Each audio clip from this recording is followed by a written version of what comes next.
अस्सलाम वालेकुम and welcome to Mehdi's academy. I am your teacher Syed Mehdi Kazmi. आज हम सिंध टेस्टिंग सर्विस यानी कि STS की जानिब से द सैम्पल पेपर जो हमें प्रोवाइड किया गया था, तो उसमें आपको इंग्लिश का पोर्शन जो है हम सॉल्व करवाएंगे।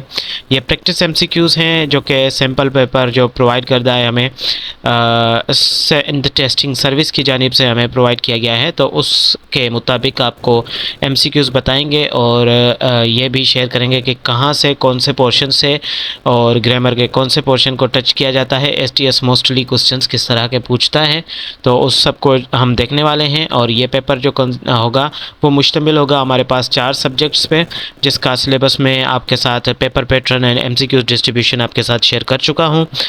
वो जो है वो आप पिछली वीडियो जो है आप ऊपर आई बटन में भी अवेलेबल होगा लिंक, वहाँ से भी देख सकते हैं। अदरवाइज़ आप जो है वो वीडियोस की लिस्ट में जाएं, वहाँ से आप प्रीवियस वीडियो आज के दिन ही मैंने अपलोड की है तो वो चेक कर सकते हैं। लेक्चर में आगे बढ़ने से पहले अगर आप तैयारी करना चाहते हैं for the STS BSc nursing government के लिए, अभी आपके पास बहुत अच्छा मौका है, क्योंकि इस साल जो है वो ज़्यादा से ज़्यादा यानी कि स्टूडेंट्स अप्लाई करने की कोशिश करेंगे, क्योंकि इस साल इवनिंग और मॉर्निंग प्रोग्राम दोनों इंक्लूड किए गए हैं। तो आई वुड सजेस्ट कि आप अच्छी तरह से तैयारी करें, चाहे वो खुद से भी कर सकते हैं, लेकिन अगर आप हमसे तैयारी करना चाहते हैं तो यू कैन कॉन्टेक्ट अस। यकीनन स्क्रीन के ऊपर आपको एडवर्टाइजमेंट दिखाई दे रही होगी और कॉन्टैक्ट नंबर्स जो हैं वो डिस्क्रिप्शन में से भी आप ले सकते हैं एंड स्क्रीन के ऊपर भी आपको मिलेंगे। So let's start today's video. हमारे पास इंग्लिश पोर्शन हम सबसे पहले शेयर करेंगे आपसे। तो इंग्लिश पोर्शन में से MCQs जो हैं वो आपसे कुछ शेयर करेंगे। उसमें सबसे पहला MCQs जो है वो पार्ट्स ऑफ स्पीच से पूछा गया है, तो पार्ट्स ऑफ स्पीच की भी आपको नॉलेज होनी चाहिए।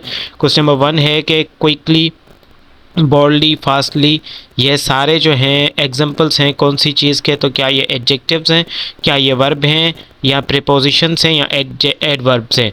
तो ये क्या हैं? एडवर्ब हैं, यानी कि हमारे पास कोई एक्शन हो रहा है तो किस रफ्तार से हो रहा है, ठीक है, किस टाइम पे हो रहा है, कैसे हो रहा है, तो उसको शो करने के लिए हम जो है वो एडवर्ब यूज़ करते हैं। जैसे कि क्विक है यानी कि तेज़ी से, बोल्डली, फास्ट कोई काम हो रहा है, तेज़ हो रहा है तो फास्टली हो जाएगा, ठीक है। तो उस एक्शन को मज़ीद यानी कि एक्सप्लेन करने के लिए हम एडवर्ब यूज़ करेंगे, ठीक है, उनको मॉडिफाई करने के लिए, उनके बारे में मज़ीद बताने के लिए। तो एडवर्ब इस क्वेश्चन का आंसर होगा हमारे पास। क्वेश्चन नंबर 2 जो है अगर हम देखें तो ये है teachers of our school dash arranging a welcome party. तो teachers of our school, teachers of our school are, teachers के लिए क्या होगा, क्योंकि ये प्लूरल है तो ये आर यूज़ होगा यहाँ पे, ठीक है। Teachers of our school are arranging the welcome party, ठीक है। उसके बाद जो है हम क्वेश्चन नंबर 3 एंड 4 की जानिब बढ़ेंगे। उससे पहले हम इसको ज़रा क्लियर कर लेते हैं ताकि विजिबल हो जाए क्लियरली। क्वेश्चन नंबर 3 है इट हैज़ बीन रेनी। तो यहाँ पे रेनिंग है, ठीक है, यहाँ पे बाय मिस्टेक ऐसा हो गया है, इट हैज़ बीन रेनिंग है, ठीक है, रेनिंग ING होगा यहाँ पे। It has been raining since morning, यहाँ पे हम इसको क्या, ऑप्शन नंबर A करेक्ट होगा, सिंस मॉर्निंग। उसके बाद क्वेश्चन नंबर 4 है हमारे पास, mobile is dash is on the table, ठीक है। तो यहाँ पे जो है हमारे पास वर्ड ऑन, यानी कि ये जो ब्रैकेट में है ये क्या है, ऑन, ठीक है, ब्रैकेट में वर्ड या फिर अंडरलाइंड वर्ड आप कह सकते हैं, अंडरलाइन भी दे सकते हैं।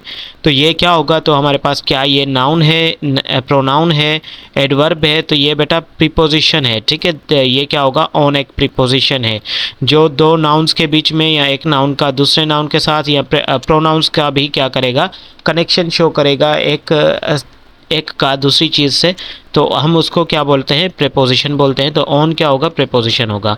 उसके बाद हमारे पास जो है नेक्स्ट क्वेश्चन है डायरेक्ट इनडायरेक्ट से या नरेशन कह सकते हैं। She said I have done my homework, she said I have done my homework, तो इसका जो है वो डी करेक्ट होगा। She said that she had done her homework, ठीक है, शी हैड, क्योंकि ये खुद की बात कर दी है तो ये फर्स्ट पर्सन हम जो है वो इसके साथ यानी कि चेंज करेंगे, ठीक है। तो यहाँ पे हमारे पास इसके साथ चेंज जैसे ही करेंगे तो आपके पास जो है शी ही आ जाएगा खुद, या तो she had done her homework, ठीक है। माई जो है वो इसमें चेंज हो जाएगा इसके अकॉर्डिंग, ठीक है। तो शी का क्या होगा, हर होगा, तो हम यहाँ पे हर यूज़ करेंगे, ओके।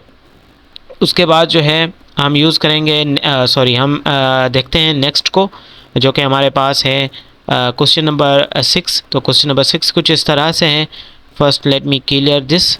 ओके, तो ये हो गया क्लियर। अब क्वेश्चन नंबर 6 जो है, uneasy lies the head that wear a crown.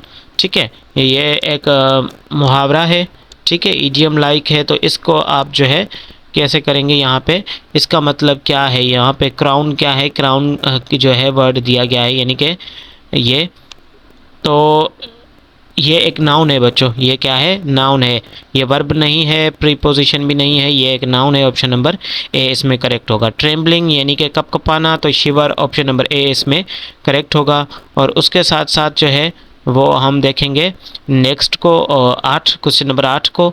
तो क्वेश्चन नंबर 8 में हमारे पास जो है वो हमें मिलता है रेवरिंग। तो इसका मतलब जो होगा वो पेइंग रिस्पेक्ट। ठीक है, पेइंग रिस्पेक्ट, इसकी हमने मीनिंग बतानी है, यानी कि सिनोनिम बताना है या मीनिंग बतानी है।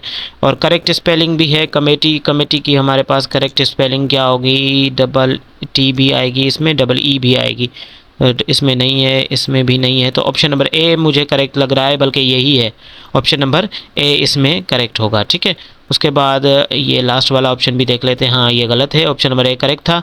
अब क्वेश्चन नंबर 10 को देख लेते हैं। क्वेश्चन नंबर 10 कुछ इस तरह से हमारे पास है कि करेक्ट स्पेलिंग है, फिर से हमने ढूंढनी है। तो करेक्ट स्पेलिंग यहाँ पे क्वेश्चन नंबर 10 की जो है वो हमारे पास ऑप्शन नंबर बी करेक्ट है। ठीक है, और उसके बाद प्लान टाइप जो है वो, उसका प्लान टाइप क्या है, इसकी मीनिंग हमने बतानी है। इसका मीनिंग जो होगा वो क्लियर होगा। ठीक है, ऑप्शन नंबर बी यहाँ पे करेक्ट है। उसके बाद सॉरी अपोजिट मीनिंग, यानी कि एंटोनियम्स बताने हैं इसके। उसके बाद हमने जो है वो एक्सपेडियंट, ठीक है, एक्सपीडियंट सॉरी। तो एक्सपीडियंट का हमारे पास यहाँ पे आगे कमांड तो नहीं दिया हुआ, जिस हिसाब से हम अंदाज़ा लगाएं तो इसका मतलब वैसे सिमिलर, ये सिनोनिम ही पूछ रहे हैं, तो सुइटेबल, एक्सपेडियंट मीन्स के सुइटेबल। उसके बाद हमने जो है वो नेक्स्ट क्वेश्चन को देखना है, जो कि है क्वेश्चन नंबर 13। ठीक है, उसके बाद हमारे पास नेक्स्ट ये पास पेपर्स में से सेशन शुरू हो जाता है एसटीएस का। तो यहाँ पे हम अगर बात करें इसकी क्वेश्चन नंबर 13 की, तो identify the incorrect word in opportunity. ठीक है, तो अपॉर्चुनिटी एंड में इनकरेक्ट जो है वो वर्ड कौन सा है, तो हमारे पास ऑप्शन नंबर बी। ठीक है, इनकरेक्ट वर्ड यहाँ पे एरर ढूंढनी थी, क्वेश्चन एरर डिटेक्शन का था। ठीक है, तो उसके बाद हमारे पास जो है how much of the word is covered with water. तो ये भी हमसे क्वेश्चन पूछा जा रहा है। तो 3 क्वार्टर्स इज़ 1 क्वार्टर, अगर हम ऐसे करें तो हम कहते हैं कि एक हिस्सा जो है वो खुश्की कहते हैं, बाकी 3 हिस्से पानी है। ये कुछ इस तरह से कॉम्बिनेशन बनाते हैं, 71% या 70% और 30% कॉम्बिनेशन बनाते हैं। तो ये इसका आंसर होगा बच्चों। उसके बाद why is fish important, fish क्यों इम्पोर्टेंट है, ऑप्शन नंबर ए इसमें करेक्ट होगा।